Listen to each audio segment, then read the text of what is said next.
Okay, we see a minus b quantity squared. A lot of us are going to be tempted to write, oh, that's just a squared minus b squared. Ha, ha, ha. Well, don't follow that folly.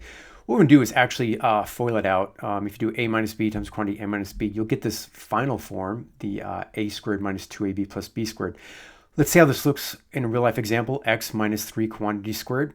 So every time I see an a in the original formula, I'm going to put an x. So instead of a squared, I'll now have x squared.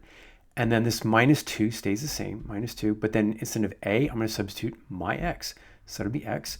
And instead of a b, I'm going to substitute a 3. So I'm going to put times 3. I just want to put the multiplication symbol there so it's clear. And then instead of b squared, I'll put now 3 squared. Now I want to highlight some stuff just so it's clear what's going on. So every time I said I have an a, I'm going to have an x. I have an a there. I have an x here. And then every time I have a b in the original, I have a 3. Boom, boom. And then just so you know how it corresponds, that there is the b in the original, here's my 3. And then here's the a in the original, here's my x. So it all just basically corresponds. You're basically kind of copying and pasting stuff at this point.